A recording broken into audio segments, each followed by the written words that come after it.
আমরা এমন একটা সময় আজকে খুতবা শুনতে এসেছি, বা আমি এমন একটা সময় দাঁড়িয়ে খুতবা বলছি যে সময়ে আমার আপনার সন্তানেরা দেশের সর্বোচ্চ বিশ্ববিদ্যালয়ে যারা লেখাপড়া করে, ঢাকা বিশ্ববিদ্যালয়, রাজশাহী বিশ্ববিদ্যালয়, চট্টগ্রাম বিশ্ববিদ্যালয়, রংপুর থেকে শুরু করে দেশের যত বিশ্ববিদ্যালয়গুলো রয়েছে, যাদের ব্রেন, বুদ্ধি, মেধা, যোগ্যতা আমার দেশের প্রত্যেকটি কাজে যদি লাগানো যায়, আমাদের দেশ হবে উজ্জ্বল। সেই মেধাবী ব্যক্তিরা, ছাত্ররা আজ ছাত্র আন্দোলন তথা কোটা সংস্কারের দাবিতে এক পক্ষ,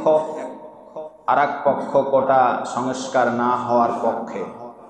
দুই দলে যে তুমুল গতিতে আন্দোলন, যুদ্ধ এবং বিগ্রহ চলতেছে, যার নিউজটা পর্যন্ত আমরা এখন সঠিকভাবে পাচ্ছি না, কারণ সময়ে কারেন্ট থাকে না, আর গোটা দেশের নেটওয়ার্ক ব্যবস্থাকে বিচ্ছিন্ন করে দেওয়া হয়েছে, যাতে করে সমাজ, দেশের মানুষ কোথায় মরছে, কোথায় মারছে, কে মারছে, কারা মারছে, কে খাচ্ছে, কতজন মরছে, কোনো তথ্য যেন পাবলিক কিংবা জনগণ না জানতে পারে।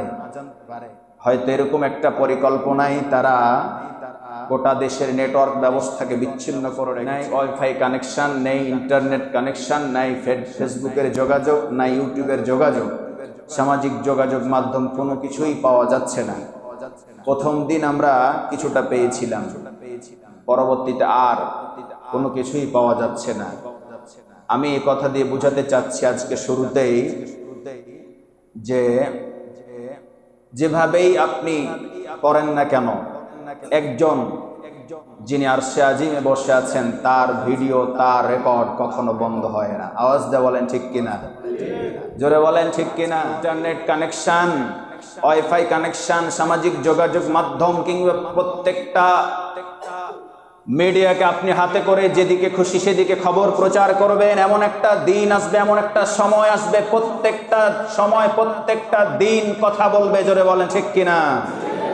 হাজরিন, দুঃখ এবং কষ্ট ভরা হৃদয় নিয়ে বলতে চাই, যারাই আজকে আন্দোলন করুক তারা আমার দেশের সোনার ছেলে। নট অনলি ছাত্রলীগ, শিবির, ছাত্রদল কিংবা আদার্স, আমি কোন দলকে ইন্ডিকেট করে, কোন ছাত্র আন্দোলনকে ইন্ডিকেট করে বলছি না।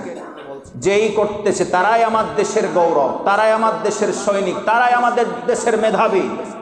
একজন ছাত্রলীগের ভাই যদি ঢাকা বিশ্ববিদ্যালয়ে পড়ে, একজন ছাত্র দলের ভাই যদি ঢাকা বিশ্ববিদ্যালয়ে পড়ে, একজন ছাত্র শিবিরের ভাই যদি ঢাকা বিশ্ববিদ্যালয়ে পড়ে, মনে রাখতে হবে এরা প্রত্যেকটাই তিনটাই গোলাপ ফুল এবং মেধাবী ছাত্র।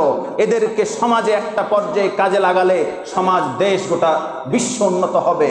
কিন্তু তাদেরকে কেন এসএসসি, এইচএসসি পাস করাও জুটে না এমন পুলিশ অফিসার পুলিশের গুলিতে ঝঞ্ঝরা করে দিচ্ছে বউ, ঠিক কিনা বলেন? একটা পুলিশ কত শিক্ষাগত যোগ্যতা লাগে? যারা সাব কনস্টেবল অথবা একবারে যারা সাধারণ পুলিশ, তারা সামান্য যোগ্যতা নিয়েই পুলিশে চাকরি পেয়ে যায়। এসএসসি, এইচএসসি ছাড়া বেশি কিছু দরকার হয় না। কিভাবে একজন ঢাকা বিশ্ববিদ্যালয়ের মতো, বেগম রোকেয়ার বিশ্ববিদ্যালয়ের মতো একজন মেধাবী ছাত্রকে বুকের উপরে গুলি চালাতে দ্বিধাবোধ করে না? কি শিক্ষা পেল সে? অনিত বিলম্বে আমরাও জোর দাবি জানাচ্ছি, অতি শীঘ্রই সমঝোতা করে দ্রুত গতিতে আন্তর্জাতিক মানের ট্রাইব্যুনাল গঠন করে ছাত্র আন্দোলনেরা যে আন্দোলন করছে এবং যে দাবি জানিয়েছে, সেটার পক্ষে কিংবা বিপক্ষে কোন জিনিসটা সিদ্ধান্ত নিলে দেশের সমাজ কিংবা ছাত্র সমাজ শান্ত হয়ে যাবে, সেই সিদ্ধান্ত নেওয়ার খুব দ্রুত দাবি জানাচ্ছি। জোরে বলেন ঠিক কিনা। আর একটা মায়ের বুক খালি হতে চাই না, দিতে চাই না। কেন? একটা একটা করতে করতে কতগুলো যে লাশ মেধাবী ছাত্র ঝরে গেল আমার সমাজ থেকে, আমার দেশ থেকে। এজন্য আমরা অতি দ্রুত সরকারের প্রতি উদাত্ত আহ্বান জানাচ্ছি। আজ অন্ধকার করে, গোটা দেশকে অন্ধকার করে নেট কানেকশন বন্ধ করে হয়তো আপনি ভাবতেছেন ইন্ডিয়ার প্রোডাক্ট হোক আর দেশি প্রোডাক্ট হোক, যাকে তাকে দিয়ে আপনি মেরে বুক ঝাঁঝরা করে দিবেন। এমন একটা সময় আছে প্রত্যেকের হাতে মোবাইল, টেলিফোন, এগুলো কখন কখন কোন দিক থেকে ভিডিওর প্রকাশ বের হয়ে যায়, যা নিয়ে পরবর্তীতে সমস্যা হতে পারে। তারপরও সবচেয়ে বড় বিচারক আহকামুল হাকিমিন, জোরে বলেন কে? তিনি আপনাকে আমাকে কাউকেই ছাড় দিবেন না।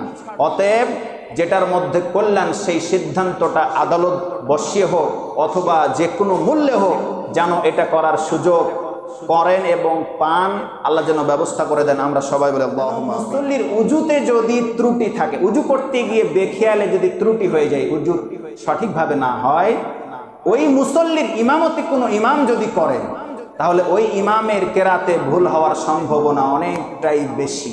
এটা হাদিস। সম্মানিত হাজিরিন, আমরা এমন একটা সময় আজকে খুতবা শুনতে এসেছি, বা আমি এমন একটা সময় দাঁড়িয়ে খুতবা বলছি যে সময়ে আমার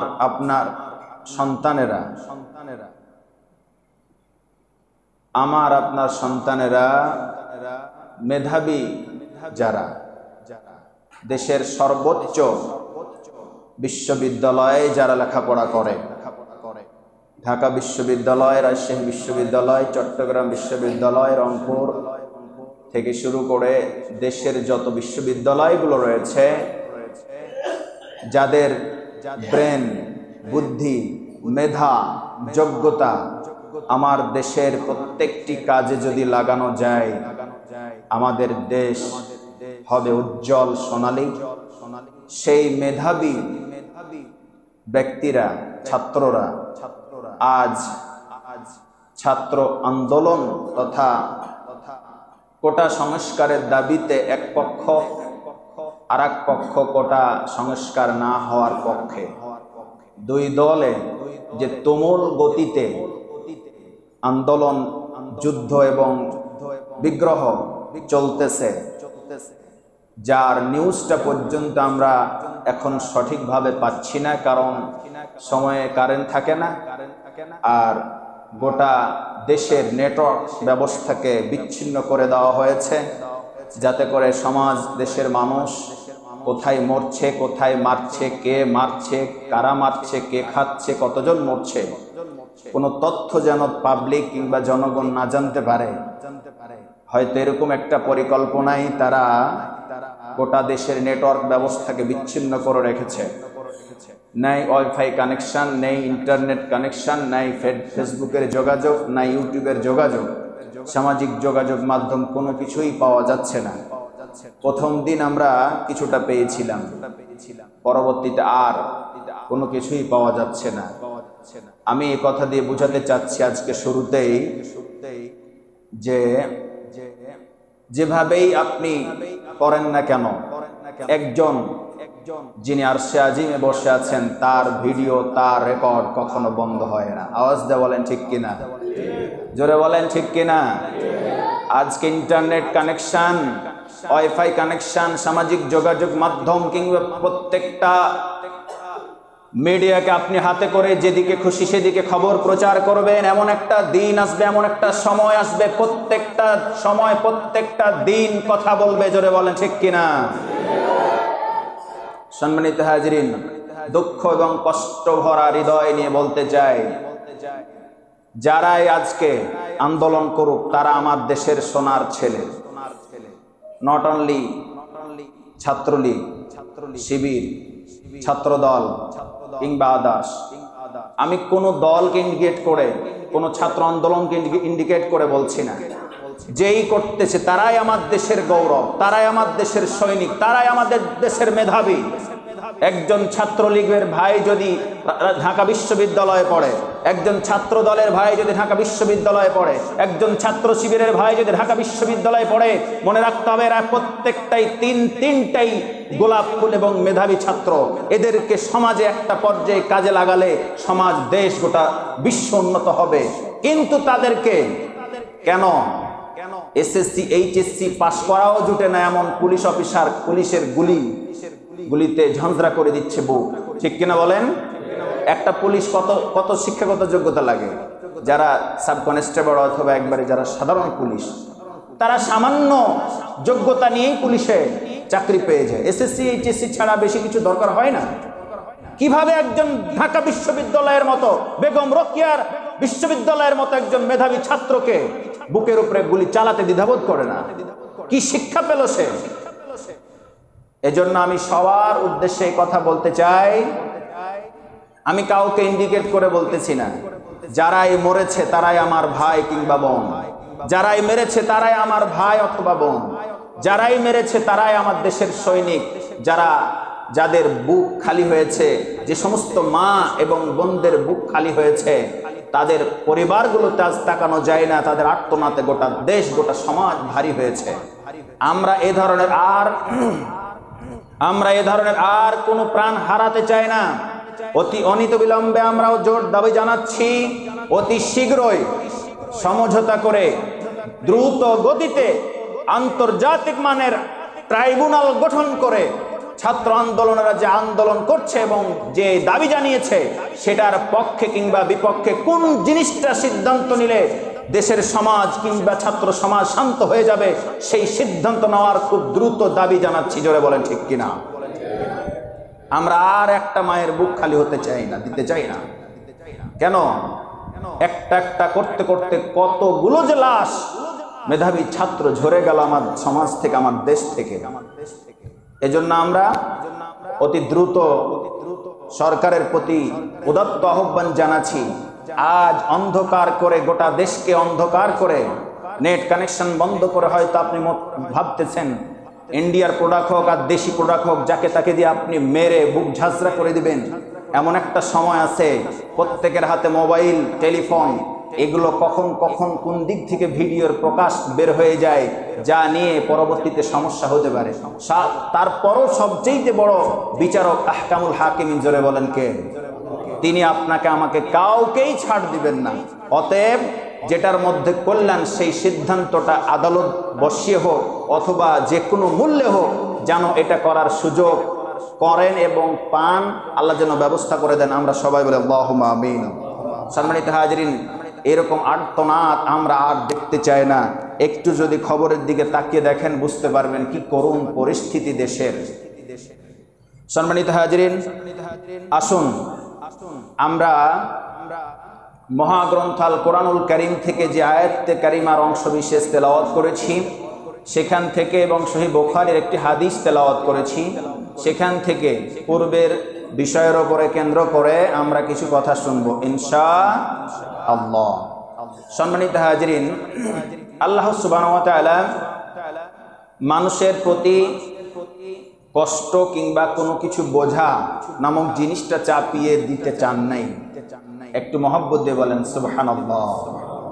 এত আল্লাহ পাক দয়ালু এবং মায়ার যে তিনি কোনো বান্দার ওপরে কোনো কষ্ট, কোনো এমন কষ্টকর বিধান কিংবা কোনো কিছু চাপিয়ে দিতে চান না মানুষের কল্যাণের জন্য। সেজন্য গত সপ্তাহে বলতেছিলাম অজু, আর আজকে বলবো বাকি কথাগুলো। এজন্যই যে ধরুন আপনি এমন একটা পরিস্থিতিতে পড়ে গেছেন, যেই পরিস্থিতিতে পানি পাওয়া যাচ্ছে না, তখন কি করবেন সেটার কথাও আল্লাহ রাব্বুল আলামিন এখানে বলে দিয়েছেন। আল্লাহ সুবহানাহু ওয়া তাআলা আজকে যে তেলাওয়াত করেছে আয়াতটি, সেই তেলাওয়াতকৃত আয়াতের অর্থটাই এভাবে বলা হয়েছে, যদি কখনো তোমরা বেশি বড় নাপাকিতে পড়ে যাও, বেশি বড় নাপাকি হয়ে যায় তোমাদের শরীরে, তাহলে তোমরা গোসল করে নিবে। উজু তো করবই, বড় নাপাকি যদি হয়ে যায় তাহলে পারে গোসল করার কথা বলা হয়েছে। এখন এই গোসল করতে গিয়ে যদি আমি অসুস্থ হই কিংবা সফরে থাকি, ধরুন আপনি এমন অসুস্থ যে আপনি গোসল করতে পাচ্ছেন না, পানিও লাগতে পাচ্ছেন না, এই পরিস্থিতিতে অথবা আপনি সফরে রয়েছেন, এরকম পরিস্থিতি যদি হয়ে যায়, অথবা কোনো কারণে সফর অবস্থায় হোক কিংবা অসুস্থতার অবস্থায়ও আপনি স্ত্রীর সাথে মেলামেশা করেছেন, অথবা বড় ধরনের নাপাকি পায়খানা পেশাব করেছেন, এমন পরিস্থিতিও যদি হয়ে যায়, তাহলে আল্লাহ রাব্বুল আলামিন বলেছেন তোমরা পবিত্র মাটি দ্বারা তায়াম্মুম করে নিবে। কি করে নিবে? সবাই বলেন, কি করে নিবে? তায়াম্মুম করে নিবে। তায়াম্মুম করার নিয়ম হচ্ছে সমস্ত মুখমণ্ডল মাসেহ করা এবং হাতের কবজি মাসেহ করা। বিস্তারিত কথা সামনে আসবে। আল্লাহ রাব্বুল আলামিন তোমাদের উপরে এমন কোনো কঠিন বিধান কিংবা এমন কোনো কষ্টদায়ক জিনিস চাপিয়ে দেন নাই। আল্লাহ সুবহানাহু ওয়া তাআলা তোমাদেরকে পাক পবিত্র করতে চেয়েছেন এবং তার অনুগ্রহ সমূহ অবতীর্ণ করার চেষ্টা করতে চেয়েছেন, শুধু করতে চেয়েছেন। সম্মানিত হাজিরিন, আমি যে হাদিস তেলাওয়াত করেছি সেই হাদিসটিতে বলা হয়েছে, নবীজি সাল্লাল্লাহু আলাইহি ওয়াসাল্লাম বলেছেন, আবু হুরায়রা রাদিয়াল্লাহু হতে বর্ণিত হাদিস, আমি আমার উম্মতের উপর ভারী মনে না হলে, কষ্ট মনে না হলে এশারের নামাজটা দেরিতে আদায় করা এবং প্রত্যেক নামাজের পূর্বে, নামাজের আগে উজুর সময় মেশওয়াক করাটা আমি নবীজি সাল্লাল্লাহু আলাইহি ওয়াসাল্লাম বাধ্যতা করে দিতাম যদি আমার উম্মতের উপরে কষ্ট মনে না হতো। সরে বলেন সুবহানাল্লাহ। তার মানে এই হাদিস থেকে সহিহ বুখারীর ৭২৪০, মুসলিমের ৬১২, মিশকাতের ৩৭৬ নম্বর হাদিস। হাদিসের মান সহিহ। এই হাদিস দ্বারা বোঝা গেল আমার নবী সাল্লাল্লাহু আলাইহি ওয়াসাল্লাম বলছেন আমার উম্মতের কষ্ট যদি না হতো, কষ্ট হয়ে যাবে বিধায় আমি এটা আদেশ বা জরুরি কিংবা ফরজ বা ওয়াজিব করে দেইনি। যদি কষ্ট মনে না করত তাহলে পারে আমি এশারে নামাজটা যত দেরিতে পারবে আদায় করাটা আমি কল্যাণ মনে করতাম এবং প্রত্যেক নামাজের পূর্বে মেশওয়াক করা, দাঁতুল মেশওয়াক, দাঁত পরিষ্কার করা, মুখ পরিষ্কার করাটা আমি বাধ্যতা করে দিতাম। কতটা গুরুত্বপূর্ণ আমল হলে প্রত্যেক নামাজে মেশওয়াক করাটা নবীজি সাল্লাল্লাহু আলাইহি ওয়াসাল্লাম বাধ্যতা করার জন্য সিদ্ধান্ত নিতে যাচ্ছিলেন। জোরে বলেন না সুবহানাল্লাহ। এই জন্য আমাদেরকে অবশ্যই মুখ পরিষ্কার রাখা, দাঁতুল মেশওয়াক করাটা খুবই গুরুত্বপূর্ণ একটা আমল। তার মানে এই নয় কিছু জয়ীফ এবং দুর্বল হাদিস দ্বারা প্রমাণ হয় যদি কেউ নামাজের পূর্বে মেশওয়াক করে উজু করে নামাজ পড়ে তাহলে স্বাভাবিক বিনা মেশওয়াকে নামাজ এবং মেশওয়াক করে নামাজ আদায় করলে ৭৭ গুণ বেশি সওয়াব হবে। এই হাদিস একেবারেই জয়ীফ এবং দুর্বল, এই মনে করে করা যাবে না। আবার অনেকে বলে মেশওয়াক কোনো ডাল পালা কিংবা পেস্ট, টুথপেস্ট না পেয়েছি তো কি হয়েছে, হাতের আঙ্গুল আছে না, সে হাতের আঙ্গুল দিয়ে করে নিলেই মেশওয়াক আদায় হয়ে যাবে। এই মর্মে যে হাদিসটি আছে সেটাও দুর্বল। এক কথায় মেশওয়াক যেটা সঠিক নিয়ম সেভাবে আদায় করার কথা বলা হয়েছে। নবীজি সাল্লাল্লাহু আলাইহি ওয়াসাল্লামের সাহাবীরা মেশওয়াক পকেটে ভরে রাখতেন, সুযোগ পেলেই মেশওয়াক করতেন। মেশওয়াক অনেক গুরুত্বপূর্ণ একটা আমল। নবীজি সাল্লাল্লাহু আলাইহি ওয়াসাল্লাম ইন্তিকাল করতেছেন, আয়েশাকে বলতেছেন, আয়েশা দাও আমার মেশওয়াকটা দাও। নতুন একটা মেশওয়াক নিয়ে আসলেন। আয়েশা সিদ্দিকা রাদিয়াল্লাহু তাআলা আনহা নবীজি সাল্লাল্লাহু আলাইহি ওয়াসাল্লামের হাতে ধরিয়ে দিতেছেন। হযরত নবীজি সাল্লাল্লাহু আলাইহি ওয়াসাল্লাম বলতেছেন, আয়েশা এত শক্ত মেশওয়াক তো চাবানোর শক্তি আমার এখন নেই। আয়েশা সিদ্দিকা রাদিয়াল্লাহু তাআলা আনহা নিজে নবীজি সাল্লাল্লাহু আলাইহি ওয়াসাল্লামের মেশওয়াক চিবিয়ে নবীজি সাল্লাল্লাহু আলাইহি ওয়াসাল্লামের মুখে ধরলেন এবং মেশওয়াক করে দিলেন। এটাই ছিল নবীজি সাল্লাল্লাহু আলাইহি ওয়াসাল্লামের শেষ আমল। আওয়াজ দিয়ে বলেন সুবহানাল্লাহ। কত গুরুত্বপূর্ণ আমল হলে নবীজি সাল্লাল্লাহু আলাইহি ওয়াসাল্লামের শেষ মুহূর্তেও মেশওয়াক না ছেড়ে এই কথাটা স্মরণ রেখেছেন। আমরাও যেন এই বিষয়টার প্রতি গুরুত্ব দিতে পারি। সম্মানিত হাজিরিন, গত সপ্তাহে উজু সম্পর্কে তত্ত্ববহল আলোচনা আমরা গুরুত্ব সম্পর্কে শুনেছি। আজকে শুনবো উজুর নিয়ম পদ্ধতি কি, নিয়ম কি। উজুর গুরুত্ব এবং ফজিলত সম্পর্কে গত সপ্তাহে শুনেছি, আজকে শুনবো পদ্ধতি। শুরুতেই নিয়ত করা, যেটি বুখারী শরীফের শুরুর হাদিস, ১ম নম্বর হাদিস, ইন্নামাল আমালু বিন্নিয়াত, নিয়ত করা। ২ নম্বর বিসমিল্লাহ বলা। অনেকে বিসমিল্লাহির রহমানির রহিম পর্যন্ত ঠাকিয়ে দেয়, ভুল না, তবে হাদিসে আসছে বিসমিল্লাহ, এটুকু বলেই উজু শুরু করতে হবে। পারা যাবে ইনশাআল্লাহ? বলেন। একটু খেয়াল করে শুনলে আমরা অনেক গুরুত্ব এবং সওয়াবের ভাগ পাবো যদি আমরা নিয়ম মেনে উজু, তাহারাত, পবিত্রতা, নামাজ শুরু করি ইনশাআল্লাহ। তারপরে ৩ নম্বরে ২ হাতের কবজি পর্যন্ত ভালোভাবে ধৌত করা। প্রত্যেকটার রেফারেন্স রয়েছে। নিয়ত করাটা বুখারীর 1 নম্বর হাদিস, বিসমিল্লাহ বলাটা তিরমিজির 25 নম্বর হাদিস, দুই হাতের কবজি ধৌত করা এটা তিরমিজির 788 নম্বর হাদিস, আঙ্গুল খেলাল করা, এই আঙ্গুলের চিপাই চাপাই ফাঁকাতে অনেক সময় শুকনো থেকে যেতে পারে, কথা বলেন ঠিক কিনা? অজু একটু শুকনা থাকলে আপনার অজু হবে না। অজুর জন্য আঙ্গুলগুলো খেলাল করা যাতে পানিগুলো যথারীতিভাবে পৌঁছে যায়, সেটাও বুখারীর 191 নম্বর হাদিসে আছে। ডান হাতে পানি নিয়ে নাক মুখ ভালোভাবে পরিষ্কার করা, এটাও বুখারীর 159 নম্বর হাদিস। নাক মুখ ভালো করে পরিষ্কার করতে হবে। 6 নম্বরে কপালের শুরু থেকে থুতনির নিচ পর্যন্ত, এক কানের লতি থেকে আর এক কানের লতি পর্যন্ত পুরো মুখমণ্ডলকে ভালোভাবে ধৌত করা, এটা আবু দাউদের 145 নম্বর হাদিস। আমি কি বুঝাতে পারছি? ওযুর নিয়ম শুরু থেকে বলতেছি। এরপরে 1 আঞ্জলি পানি নিয়ে দাড়ি খেলাল করা, অনেকে দাড়ি বড় হোক ছোট হোক দাড়ির ভিতরে পানি প্রবেশ করা দরকার আছে না নাই? এই জন্য দাড়ির ভিতরে ভালোভাবে খিলাল করা, পানিগুলো পৌঁছে দেওয়া।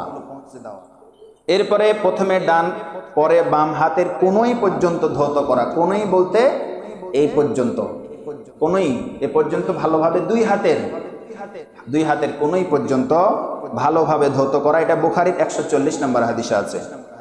এরপরে মাথা মাসেহ করা, সামনে থেকে পিছনে, পিছন থেকে সামনে ভালোভাবে মাসেহ করা। এরপরে কানের ভিতর এবং বাহির মাসেহ করতে হবে, এটা নাসাইয়ের 102 নম্বর হাদিস। অতঃপর ডান পা আগে, তারপরে বাম পায়ের টাকনু সহ ধৌত করতে হবে, আঙ্গুল খিলাল সহ, এটি আবু দাউদের 148 নম্বর হাদিস।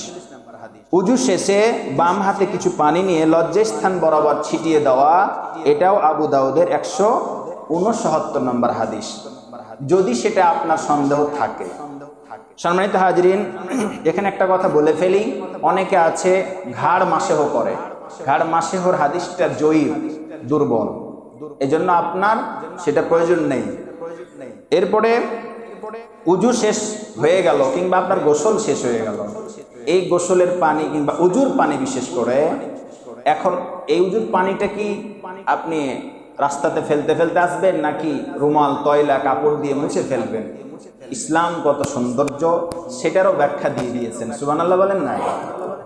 নবীজি সাল্লাল্লাহু আলাইহি ওয়াসাল্লামের স্ত্রী হযরতে মাইমুনা রাদিয়াল্লাহু তাআলা আনহা কাপড় নিয়ে আসলেন উজু শেষে, নবীজি সাল্লাল্লাহু আলাইহি ওয়াসাল্লামের উজু শেষ হয়ে গেল। মাইমুনা নবীজি সাল্লাল্লাহু আলাইহি ওয়াসাল্লামের স্ত্রীর নাম, একটা স্ত্রীর নাম, তিনি কাপড় নিয়ে সামনে এগিয়ে আসলেন, কিন্তু নবীজি সাল্লাল্লাহু আলাইহি ওয়াসাল্লাম সেই কাপড়টা নিলেন না, না নিয়েই চলে গেলেন। এটি সহিহ বুখারীর হাদিস, 276, মুসলিমের 436 নম্বর হাদিস। এখন আপনি হয়তো বলতে পারেন, হুজুর তাহলে কি উজুর পরে কাপড় দিয়ে পানিটা পরিষ্কার করা, মুছে নেওয়াটা কি উচিত নয়? অবশ্যই উচিত এবং মুছে ফেলতে হবে। তাহলে নবীজি সাল্লাল্লাহু আলাইহি ওয়াসাল্লাম যে করলেন না, সেই দিন সেই সময়টা হয়তো ব্যতিক্রম ছিল। সেই ব্যাপারে মিরআত থেকে 134 পৃষ্ঠার ব্যাখ্যাটা লিখেছেন। 1 নাম্বার হচ্ছে খুব তাড়া ছিল নবীজি সাল্লাল্লাহু আলাইহি ওয়াসাল্লামের, অনেক দ্রুত, মানে কোথাও বের হচ্ছেন এমন অবস্থায়, মানে খুব তাড়ার মধ্যে ছিলেন, সময় ছিল না, সেই জন্য তিনি উজু শেষে কাপড় দ্বারা না পরিষ্কার করে মুছে তিনি হাত ঝাড়তে ঝাড়তে চলে যাচ্ছিলেন। 4টি কারণে, নাম্বার 1 খুব তাড়া ছিল সম্ভবত এই কারণে, 2 নাম্বার সময়টা ছিল প্রচণ্ড গরম এবং তীব্রতা রৌদ্রময়, 3 নাম্বার কাপড়টা ছিল অত্যন্ত গরম, এটা একটা কারণ হতে পারে, 4র্থ নাম্বার হলো কাপড়টা হয়তো বা ময়লা তিনি লক্ষ্য করেছিলেন, সেই কারণে হতে পারে। আলহামদুলিল্লাহ বলেন। আমরা যদি চাই যে এই অজুর পানি মুছে ফেলবো কাপড় দ্বারা, তাহলে সেটার অনুমতি রয়েছে। এখন অনেক মাদ্রাসার ছাত্র কিংবা হুজুরের আলেমেরা দেখা যায় পাগড়ি পরে, তাহলে উজুর সময় মাসেহ করার সময়, মাথা মাসেহ করার সময় কি পাগড়ি খুলে ফেলতে হবে?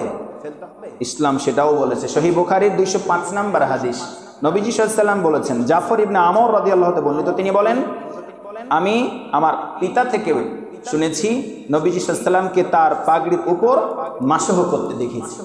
নবীজি সাল্লাল্লাহু আলাইহি ওয়াসাল্লাম স্বয়ং তিনি তার পাগড়ির উপরেই মাসহ করেছেন, সুতরাং পাগড়ির উপরে মাসহ করা যাবে। এরপরে কারো উজুর যে অঙ্গ প্রত্যঙ্গ রয়েছে সেই জায়গাগুলো কোনো কারণে অ্যাক্সিডেন্ট হতে পারে কিনা, কথা বলেন, পারে কিনা? কেটে গেল, ছিঁড়ে গেল, ব্যান্ডেজ দেওয়ার প্রয়োজন হলো, এখন কি করবেন? তার মানে কি কেটে যাওয়া জায়গাকে আপনি পানি দিয়ে ধুইবেন না? সেটাও সহিহ বুখারীর 338 নম্বর হাদিসে এসেছে, যদি আপনি পানি দিয়ে উজু করেন, পবিত্রতা অর্জন করেন, যেই জায়গাগুলোতে আপনার পানি দেওয়ার সুযোগ আছে সেগুলো তো দিলেনই, আর যেই জায়গাটাতে পানি দেওয়ার সুযোগ নাই, ব্যান্ডেজ করা আছে, সেই জায়গায় ভিজা হাতটা বুলিয়ে দিলেই ফরজ আদায় হয়ে যাবে, কিংবা উজু আদায় হয়ে যাবে। সুবহানাল্লাহ বলেন না? ইসলাম কত সৌন্দর্য। এবার আপনি ব্যান্ডেজ করে রেখেছেন, পানি দিয়ে পবিত্রতা অর্জন করেন নাই, তায়াম্মুম করে পবিত্রতা অর্জন করছেন, সমস্যা নেই, কোনো সমস্যা নেই। আপনি যেভাবে তায়াম্মুম করেন সেভাবে করলেই তায়াম্মুমে কিংবা পবিত্রতা অর্জন হাসিল হয়ে যাবে। সম্মানিত হাজরিন, 2 মাস পর, 2.5 মাস পর, 3 মাস পর আসতেছে কুয়াশা কিংবা শীত। অনেকে আছে মোজার ওপর মাসেহ করে, আছে না নাই বলেন তো? এগুলো প্রয়োজনীয় জিনিস, সব সময় আলোচনায় নাও আসতে পারে। আর 5 ওয়াক্ত নামাজের পরে আলোচনা করব সেই পরিবেশ সুযোগ কম, আপনাদের সবাইকে পাওয়াও যায় না। এজন্য মৌলিক বিষয় খুব দ্রুত শর্টকাটে বলার চেষ্টা করছি। মোজার উপরে মাসেহ আমাদের কোনো কোনো কারণে করতে হয় কি না বলেন তো? তাহলে অবশ্যই করা যাবে, তবে শর্ত রয়েছে। শর্তটা হলো, আপনি যখন মোজাটা পরবেন, মোজা যখন পরবেন তখন অবশ্যই উজু অবস্থায়, পবিত্র অবস্থায় আপনাকে মোজাটা পরতে হবে। এরপরে উরওয়া ইবনে মুগিরা রাদিয়াল্লাহু তাআলা আনহু তার পিতা হতে বর্ণনা করেছেন, আমি নবীজি সাল্লাল্লাহু আলাইহি সাল্লামের সঙ্গে একটা সফরে ছিলাম, সফরে ভ্রমণে ছিলাম, নবীজি সাল্লাল্লাহু আলাইহি সাল্লামের সঙ্গে ছিলাম।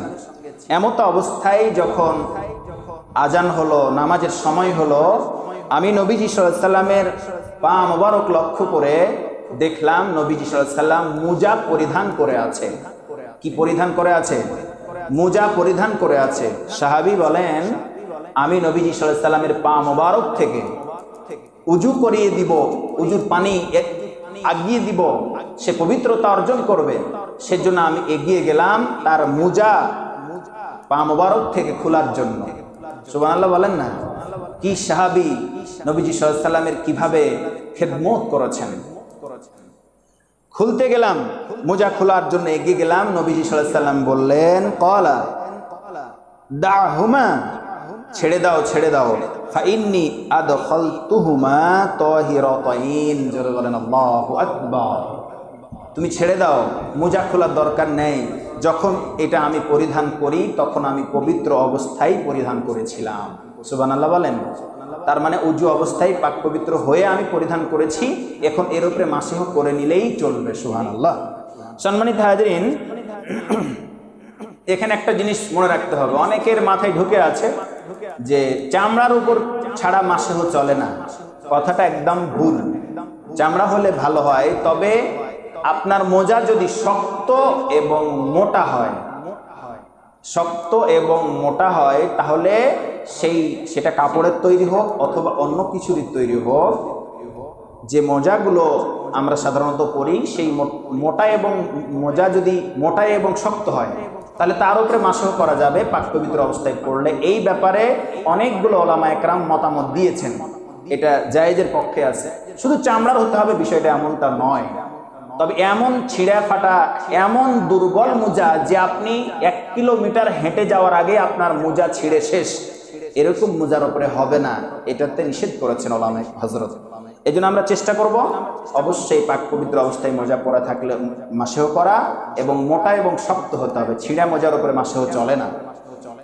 হযরত আলী রাদিয়াল্লাহু তাআলা আনহু থেকে বর্ণিত, নবীজি সাল্লাল্লাহু আলাইহি সাল্লাম বলেছেন, মোজার উপরে মাসহ কতদিন কত রাত পর্যন্ত চলবে। এই মর্মে হাদিস নাসাই 128, মিশকাতের 517 নম্বর হাদিস, লিল মুসাফিরি সালাসাতুন আইয়ামিন ওয়া লায়ালিয়াহুন্না ওয়া ইয়াওমান ওয়া লাইলাতান লিল মুকিমি ইয়ানি ফিল মাসিহ। জোরে বলেন আল্লাহু আকবার। নবীজি সাল্লাল্লাহু আলাইহি সাল্লাম বলেছেন, মুসাফির ব্যক্তিদের জন্য 3 দিন 3 রাত মুজার উপরে মাসহ করার বিধান দিলাম। আর মুকিম যারা স্থানীয় তাদের জন্য 1 দিন 1 রাত পর্যন্ত মুজার উপরে মাসহ করতে পারবে। সুবহানাল্লাহ বলেন। স্থানীয় আমার আপনি যারা আছি বাড়িতে তাদের জন্য 1 দিন 1 রাত, আর যারা মুসাফির তাদের জন্য 3 দিন 3 রাত পর্যন্ত মুজার উপরে মাসহ করা সুযোগ আছে। সম্মানিত হাজরিন, ওযু ভঙ্গের কারণ দ্রুত বলতেছি।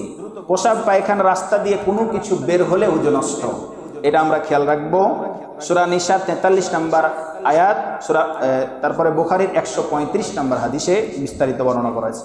2 নম্বর, স্ত্রী মিলন করলে সূরা নিসা 43 নম্বর আয়াত, অজ্ঞান যদি হয়ে যায় তাহলে ওযু ভেঙে যাবে। গভীর ঘুম, যেই ঘুমে আপনি অচেতন, তিরমিজির 96 নম্বর হাদিস। উটের গোশত খেলে ওযু ভেঙে যায়, মুসলিমের 360 নম্বর হাদিস। কাম ভাব সহ লজ্জায় স্থান স্পর্শ করলে ওযু ভেঙে যাবে, আবু দাউদের 181 নম্বর, তিরমিজির 82 নম্বর হাদিস।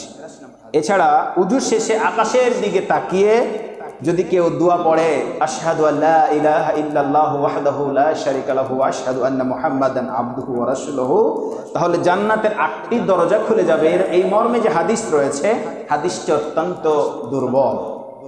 আকাশের দিকে তাকিয়ে বলতে হবে বিষয়টা এমনটা নয়।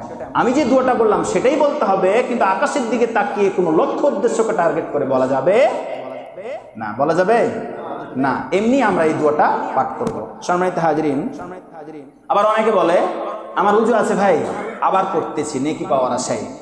কোনো একটা হাদিসে, জয়ীফ হাদিসে শুনেছে যদি ওযু থাকা সত্ত্বেও ওযু করে তাহলে 10টি করে নেকি পাবে। এটাও একটা জয়ীফ হাদিস, দুর্বল হাদিস। এগুলো আমার দৈনন্দিন জীবনে যাতে না হয় সেজন্য আপনাদেরকে বলছি। কষ্ট পাচ্ছেন কি? এরপরে একটা কঠিন হাদিস, হাদিসটা আগে নিয়ে একটু দ্বন্দ্ব ছিল, পরবর্তীতে মানে খ্যাতনামা আলেম যারা তারা হাদিসটিকে হাসান পর্যায়ের মান দিয়েছে। সেটি নাসাই শরীফের 947, মেশকাতের 295 নম্বর হাদিস। নবীজি সাল্লাল্লাহু আলাইহি ওয়াসাল্লাম বলেছেন, কোনো মুসল্লির উযুতে যদি ত্রুটি থাকে, অ্যাটেনশন প্লিজ, কোনো মুসল্লির উযুতে যদি ত্রুটি থাকে, উযু করতে গিয়ে বেখেয়ালে যদি ত্রুটি হয়ে যায়, উযু সঠিকভাবে না হয়, ওই মুসল্লির ইমামতি কোনো ইমাম যদি করে তাহলে ওই ইমামের কেরাতে ভুল হওয়ার সম্ভাবনা অনেকটাই বেশি।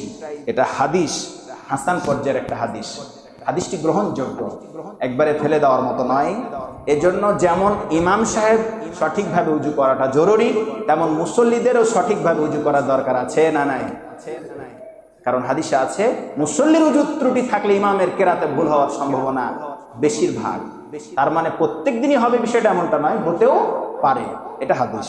সম্মানিত হাজরিন, তায়াম্মুমের পদ্ধতি আমরা অনেকেই জানি না। কেউ এমনভাবে তায়াম্মুম করে পুরো উযু করতে গিয়ে যা যা দরকার হুবহু তাই করে, এরকম অনেকে আছে।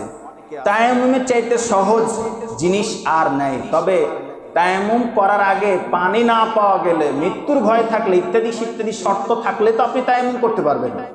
তায়াম্মুম একবারই সহজ জিনিস। 2 হাতের তালু মাটি, পবিত্র মাটির উপরে থাবা মারবেন। 2 হাতের তালু পবিত্র মাটির উপরে থাবা মারার পরে যদি সেটা ধুলা থাকে, ময়লা থাকে, সেটা ফু দিয়ে উড়িয়ে দিবেন। তারপরে প্রথমে মুখমণ্ডলটা মাসেহ করবেন। প্রথমে কি করবেন?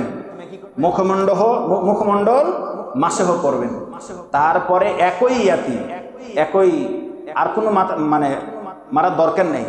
ওই অবস্থায় 2 হাতের কবজি আর কোনো একটা জিনিস নয়, এই যে এটা হলো কবজি, এই কবজি 2 হাতের কবজি পর্যন্ত মাসেহ করবেন। আপনার তায়াম্মুম হয়ে গেল, ফরজ আদায় হয়ে গেল। 1 নম্বরে সমস্ত মুখমণ্ডল মাসেহ করবেন, 2 নম্বরে 2 হাতের কবজি মাসেহ করলে আপনার তায়াম্মুম শেষ, যদি আপনি তায়াম্মুমে করতে আপনার রাজি থাকে। অনেকেই দেখা যায় কি যে কোথায় যে কি ধয়। তায়াম্মুমের ফরজ 3টি, আওয়াজ দিয়ে বলেন তো কয়টি? 3টি। 1 নম্বরে নিয়ত করা, কেন আপনি তায়াম্মুম করছেন সেটা আল্লাহ দেখতে চান। 2 নম্বরে এই কি বলে যে সমস্ত মুখমণ্ডল মাসেহ করা। 3 নম্বরে হাতের কবজি পর্যন্ত মাসেহ করা। এই 3টি হচ্ছে ফরজ। সর্বশেষ একটি হাদিস সহিহ বুখারীর 305, মুসলিমের 1211, মিশকাতের 2572 নম্বর হাদিস। আমরা হাদিসটা আমাদের জন্য খুবই জরুরি। আমাদের মা বোনেরা বাড়িতে আছে, তাদের সাথে আপনারা এই বিষয়টা শেয়ার করবেন। অনেকে আছে যখন মাসিক কিংবা ঋতুবতী হয় আমাদের মা বোনেরা, তখন কোরআনের ধারে কাছে যায় না, কোরআন পড়েও দেখে না। তাহলে ওই সময়ে তারা 2-4-10 দিন যে অবস্থান করে, সে সময়ে তারা কি কোরআন পড়তে পারবে না? কোরআনের হরফ, জিকির, আজকার, তাসবিহ, তাহলিল করতে পারবে না? এই একটা ভ্রান্ত ধারণা আমাদের সমাজে থাকার কারণে মাসের মধ্যে 10টা দিন তারা কোরআন থেকে অনেক দূরে সরে থাকে। আওয়াজ দিয়ে বলেন ঠিক কিনা? চলুন, হাদিস সহিহ বুখারীর হাদিস, আরো অনেক জায়গাতে হাদিসটি ধরেছে। সময় শেষের জন্য আমি সংক্ষেপে বলতেছি। আয়েশা নবীজি সাল্লাল্লাহু আলাইহি সাল্লামের স্ত্রী, একবার হজে যাওয়ার জন্য উদ্দেশ্য রওনা দিয়েছেন। নবীজি সাল্লাল্লাহু আলাইহি সাল্লাম সেই হজে ছিলেন, সঙ্গী ছিলেন। সারিফ নামক একটা স্থান আছে, যেই জায়গাতে যাওয়ার পরে নবীজির স্ত্রী হযরত আয়েশা সিদ্দিকা রাদিয়াল্লাহু তাআলা আনহা ঋতুবতী হয়ে গেলেন। এটা হতে পারে কিনা? হয়ে গেলেন। নবীজি সাল্লাল্লাহু আলাইহি সাল্লাম এই অবস্থায় হযরতে আয়েশা সিদ্দিকা রাদিয়াল্লাহু তাআলা আনহা ডুকরে ডুকরে কাঁদতে শুরু করলেন। বললেন নবীজি সাল্লাল্লাহু আলাইহি সাল্লাম, আয়েশা হঠাৎ করে তোমার কি হলো, কেন কাঁদছো? বলে, ইয়া রাসূলুল্লাহ, এই বছর আমার জন্য হজ না করাই উত্তম ছিল। নবীজি সাল্লাল্লাহু আলাইহি সাল্লাম বললে, কি বলছো তুমি, কেন, কি হয়েছে? বলতেছে না। নবীজি সাল্লাল্লাহু আলাইহি সাল্লাম বুঝে ফেললেন, হ্যাঁ, নারীদের যে প্রাকৃতিক যে সমস্যা, আল্লাহ প্রদত্ত যে জিনিস, অর্থাৎ ঋতুবতী হযরত আয়েশা হয়ে গেছে। নবীজি সাল্লাল্লাহু আলাইহি সাল্লাম বলছেন, তোমার কি ঋতুবতী হয়ে গেছে তুমি, তাই? জি ইয়া রাসূলুল্লাহ সাল্লাল্লাহু আলাইহি সাল্লাম। নবীজি সাল্লাল্লাহু আলাইহি সাল্লামের এই কথার জবাবে আয়েশা বলতেছেন, আমি এখন কি করতে পারি ইয়া রাসূলুল্লাহ সাল্লাল্লাহু আলাইহি সাল্লাম? নবীজি সাল্লাল্লাহু আলাইহি সাল্লাম বলেন, হে আয়েশা, তুমি কোনো টেনশন করবে না, দুশ্চিন্তা করবে না, এটা তো আল্লাহ প্রদত্ত একটা নিয়ম। জোরে বলেন সুবহানাল্লাহ। এর মানে এই নয়, এই কারণে অনেক বেধর্মীরা, এই হিন্দু বলেন, খ্রিস্টান বলেন, অন্যান্য ধর্মের লোকেরা বলেন, ওই সমাজে মা বোনদেরকে কাছে তো নিবেই না, এমন নাপাক এবং অপবিত্র মনে করে তাদেরকে কাছে ভিড়তেই দেয় না। ইসলাম কত সৌন্দর্য! নবীজি সাল্লাল্লাহু আলাইহি সাল্লামের স্ত্রীদের এরকম যখন হয়েছে, নবীজি সাল্লাল্লাহু আলাইহি সাল্লাম তার স্ত্রীদের উরুর উপরে মাথা রেখে কোরআন তেলাওয়াত করেছেন। আওয়াজ দিয়ে বলেন সুবহানাল্লাহ। এত মর্যাদা দিয়েছেন নারীদেরকে। খবরদার, নারীদেরকে খাটো ছোট করে দেখা যাবে না। নবীজি সাল্লাল্লাহু আলাইহি সাল্লাম বললেন, তুমি এই অবস্থায় আছো, থাকো, সমস্যা নেই। সব ধরনের ইবাদত বান্দেগী তুমি করতে পারবে, কয়েকটা ছাড়া। নাম্বার 1, তুমি ঋতুবর্তী অবস্থায় কোরআন পড়তে পারবে, কিন্তু তাওয়াফ করতে পারবে না, বাইতুল্লাহর ভিতরে ঢুকতে পারবে না। এই জায়গাটা খুব পাক পবিত্র জায়গা, সেই জায়গায় প্রবেশ করতে পারবে না। তারপরে নামাজ আদায় করতে পারবে না। অন্যান্য যে তাসবিহ, তাহলিল, জিকির, আজকার, হজের যে আদার্স কাজ রয়েছে, সেগুলো করতে পারবা।